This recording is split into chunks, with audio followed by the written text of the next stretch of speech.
अश्विनी। देश की बड़ी खबरों में आप सबका स्वागत है। लोकसभा आम चुनाव, आंतरिक चुनाव निरीक्षक और सहायक निर्णय चुनाव अधिकारी के दौरे के दौरान पौनी तालुका के नीलज चेक पोस्ट पर नियुक्त पंचायत समिति के विस्तार अधिकारी और सिंचाई विभाग के वरिष्ठ क्लर्क दोनों को चुनाव कार्य में कर्तव्य में लापरवाही करते पाया गया। इस मामले में दोनों को जिलाधिकारी ने तत्काल निलंबित कर दिया गया। निलंबित अधिकारी कर्मचारी का नाम कुंभारे और वरिष्ठ लिपिक का सचिव रामकृष्ण पाथर बताया गया।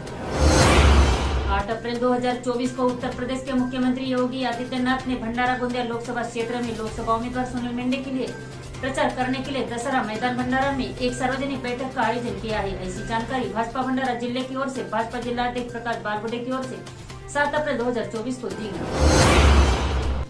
गढ़चिरौली पुलिस के 5.5 लाख इनामी 2 कुख्यात महिला नक्सली और एक समर्थक को गिरफ्तार करने में सफलता हासिल की है। गढ़चिरौली पुलिस की C60 टीम ने महाराष्ट्र छत्तीसगढ़ सीमा पर वन क्षेत्र में यह ऑपरेशन चलाया। जिले के ताड़ोबा अंधारी टाइगर रिजर्व में ऑनलाइन टिकट घोटाले के मुख्य आरोपी अभिषेक विनोद ठाकुर और रोहित विनोद ठाकुर को पुलिस ने गिरफ्तार कर लिया है। उसे जिला अदालत में पेश किया गया और 12 अप्रैल तक पुलिस हिरासत में भेज दिया। नागपुर में एक युवक ने सिगरेट पी रही 2 लड़कियों को सलाह दी कि आपको सार्वजनिक रूप से लड़कियां होकर सिगरेट पीने पर शर्म आनी चाहिए। इस बात पर युवती ने अपने दोस्त को बुलाया और युवक की हत्या कर दी।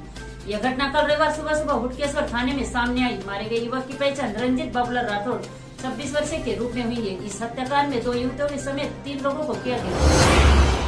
बुलढाना जिले से एक खबर सामने आई है, जहां चोरों ने पीछा कर रहे और पकड़ने की कोशिश कर रहे नागरिकों को रोकने के लिए हवाई फायरिंग की। यह घटना कल से मलकापुर रेलवे स्टेशन क्षेत्र में हुई। इसके बाद तीनों चोर भागने में सफल रहे। इसे कुछ देर के लिए इलाके में डर का माहौल बना। विधायक एकनाथ खड़से ने राष्ट्रवादी कांग्रेस पार्टी शरद पवार ग्रुप छोड़ने का बड़ा फैसला लिया गया है। उन्होंने साफ कर दिया कि वह एक बार फिर बीजेपी में घर वापसी करेंगे। इसको लेकर अब राजनीतिक गलियारों में चर्चा तेज है। इस दौरान रोहिणी खड़से राष्ट्रवादी शरद पवार ग्रुप में ही रहेगी। कहा जा रहा है कि वह आज शरद पवार से मुलाकात करेंगे और रावेर लोकसभा क्षेत्र की उम्मीदवारी पर चर्चा करेंगे। शिक्षा के लिए लातूर से पुणे आई 22 साल की एक लड़की का उसके ही दोस्तों ने फिरौती के लिए अपहरण कर लिया और बाद में हत्या कर दी। सबूत मिटाने के लिए आरोपी ने शव को सुपा इलाके में एक खेत में दफना दिया। हत्या के बाद आरोपी ने युवती के मोबाइल फोन से उसके परिजनों से फिरौती की मांग की थी। पुलिस द्वारा पूरी घटना का खुलासा कर लिया गया है और 3 आरोपियों को गिरफ्तार किया। समाजवादी पार्टी के प्रमुख अखिलेश यादव ने 7 अप्रैल को गैंगस्टर मृतक मुख्तार अंसारी के परिवार से मुलाकात की। जब अखिलेश यादव से उत्तर प्रदेश के उप मुख्यमंत्री केशव प्रसाद मौर्य की टिप्पणी के बारे में पूछे जाने पर उन्होंने कहा कि केशव प्रसाद से बड़ा अपराधी कोई नहीं हो सकता। साथ ही कहा कि इस वक्त लोकतंत्र पर हमला हो रहा है। इस देश के लोग इस लोकतांत्रिक सरकार के खिलाफ मतदान करते हैं। लोकसभा चुनाव की तैयारियों के बीच चुनावी रणनीतिकार प्रशांत किशोर ने कांग्रेस नेता राहुल गांधी पर निशाना साधते हुए कहा कि आपकी लड़ाई उत्तर प्रदेश, बिहार और मध्य प्रदेश में है, लेकिन आप मणिपुर और मेघालय का दौरा कर रहे हैं। ऐसे में आपको सफलता कैसे मिलेगी? अगर आप यूपी, बिहार और मध्य प्रदेश में नहीं जीते तो वायनाड से जीतने से कोई फायदा नहीं होगा। अमेठी चुनाव नहीं लड़ने का निर्णय गलत साबित होगा। इससे गलत संदेश।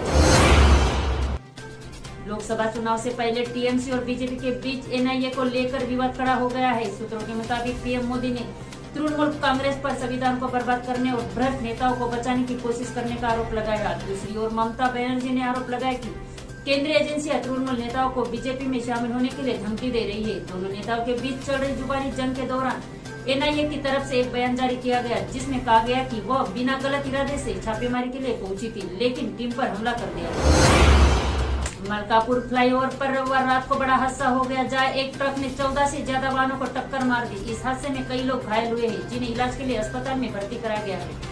हादसा रात 11 बजे हुआ। घटना की जानकारी मिलते ही पुलिस तुरंत घटनास्थल पर पहुंची। हादसे में घायल लोगों को तुरंत पास के अस्पतालों में इलाज के लिए भर्ती कराया। लोकसभा चुनाव के लिए आम आदमी पार्टी ने अपना नया चुनावी कैंपेन लॉन्च कर दिया। इसका स्लोगन है, जेल का जवाब वोट में। आपके कैंपेन वाली तस्वीर सामने आई है, जिसमें दिल्ली के मुख्यमंत्री अरविंद केजरीवाल को सलाखों के पीछे दिखाया गया है और इस तस्वीर के नीचे लिखा है, जेल का जवाब वोट से।